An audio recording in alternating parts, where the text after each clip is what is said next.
বন্ধুরা দেখো, টেডি বিয়ারগুলোর কি অবস্থা করেছে। রানী গুবলু সব তুলাগুলো বার করে দিয়েছে। দেখো একবারে ফাঁকা হয়ে আছে, কিছুই নেই। তো কাচিয়ে দিলি ভাবলি যে এগুলোই ইয়াদের যেগুলা যে কাপড় জামাগুলো পরা নেই সেগুলো দিয়ে দিব আর সেলাই করে দেবো। চেন সিস্টেম আছে, তো চেনটা খারাপ হয়ে গেছে, তো সেলাই করে দেব। এই দেখো ইয়াতে জামা কাপড়গুলো দিয়ে দিছি, মানে এখন তো তুলা কোথায় পাবো, ওই জন্যে দিয়ে দিছি ইয়াতে জামা কাপড়গুলো। তো জামাগুলো দিয়ে আমি সেলাই করে দেব। তো দেখো যেমন তুলা ভরা আছে সেরকম লাগছে।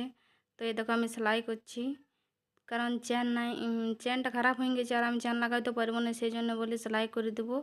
সেলাই করাটাও ভালো হবে।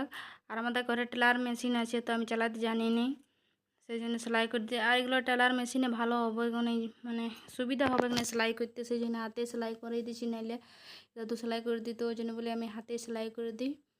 তো দেখো বন্ধুরা, আমার সেলাই করা হয়ে গেল। কেমন লাগছে বলো, নতুনের মতন দেখাচ্ছে। আর এই দেখো একটা পিঙ্ক কালারের, এটা রানীর বটে। তো এগুলো এদের গিফট দিয়েছিল বার্থডেতে। হলুদটা দিয়েছিল গুবলুকে আর পিঙ্কটা দিয়েছিল রানীকে, ওর মামা, আর হলুদটা দিয়েছিল ওর দিদা মামা।